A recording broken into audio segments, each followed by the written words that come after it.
Fuel oil system, इसमें दोनों ट्रकों के बीच इसका उद्देश्य क्या रहता है? मेन तो इसका उद्देश्य है फ्यूल टैंक से फ्यूल को खींचकर उचित प्रेशर के साथ एवं उचित समय के साथ सिलेंडर में छिड़काव करना। अब दोनों ट्रकों के बीच में एक फ्यूल टैंक लगा होता है जिसकी कैपेसिटी 6000 लीटर की होती है, और इसको फ्यूल का लेवल चेक करने के लिए ग्लो रोड गेज, ये ग्लो रोड गेज लगी हुई है जिस पर 600 से 6000 लीटर तक का निशान होता है। इसके ऊपर फ्यूल भरने के लिए ये है अपनी फिलिंग कैप जिस पे फ्यूल भरा जाता है इसमें, और जो इस टैंक में कोई गैस वैस बन जाती है उसको बाहर निकालने के लिए वेंट पाइप लगा होता है, वेंट पाइप लगा रहता है। और इसमें HSD मतलब हाई स्पीड डीजल भरा जाता है टैंक में। इसके ऊपर ये कैच स्टेनर लगा होता है जिससे फ्यूल मतलब साफ होके जाता है।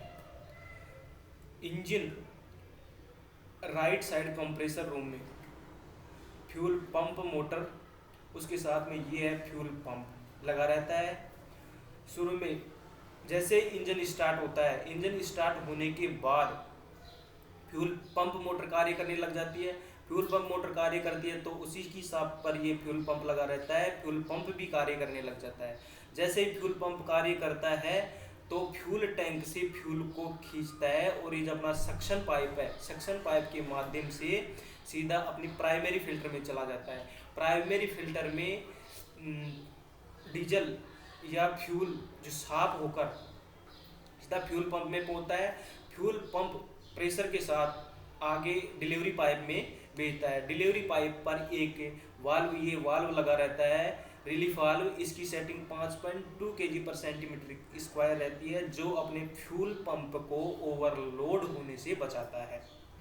जब फ्यूल पंप ओवरलोड होता है मतलब इसको 5.2 kg से ऊपर प्रेशर नहीं होने देता है। अब इसके बाद में सीधा डिलीवरी पाइप के माध्यम से फ्यूल ऑयल सीधा सेकेंडरी फिल्टर में चला जाता है। सेकेंडरी फिल्टर में यहाँ पे फ्यूल साफ होता है। साफ होने के बाद right side fuel oil gallery में चला जाता है। Right side fuel oil gallery में से ये क्रॉस ओवर पाइप है, क्रॉस ओवर पाइप के माध्यम से क्रॉस ओवर पाइप लगा हुआ है अपने मतलब इंजन पावर टैंक और फैन पर लगा हुआ है। इससे सीधा लेफ्ट साइड की ओर ऑयल गैलरी में चला जाता है। लेफ्ट साइड ऑयल गैलरी के बाद एक रिलीफ वाल्व लगा हुआ, रेगुलेटिंग वाल्व लगा होता है जिसकी सेटिंग 4.2 kg पर सेंटीमीटर स्क्वायर होती है। इसके बाद में सीधा प्रेशर गेज में चला जाता है जिसमें अपना MCBG गवर्नर का प्रेशर फ्यूल ऑयल प्रेशर दर्शाता है। MCBG गवर्नर की जो डिस्प्ले यूनिट है इस पर इसका प्रेशर दर्शाता है 4.2 kg पर सेंटीमीटर स्क्वायर। अब यहाँ से मतलब लेफ्ट साइड और right side fuel oil gallery से सीधा 8 जंपर पाइप लगे हुए हैं दोनों साइड में, और दोनों साइड में ही 8 FIP फ्यूल इंजेक्शन पंप लगे हुए हैं, जिनमें ये पाइप के माध्यम से राइट साइड से 8 में सप्लाई होती है और लेफ्ट साइड से 8 FIP में सप्लाई होती है। इसके माध्यम से FIP में फ्यूल ऑयल चला जाता है। FIP का कार्य यह है कि इंजन की मांग के अनुसार फ्यूल को सिलेंडर में पहुंचाना, इंजेक्ट करवाना।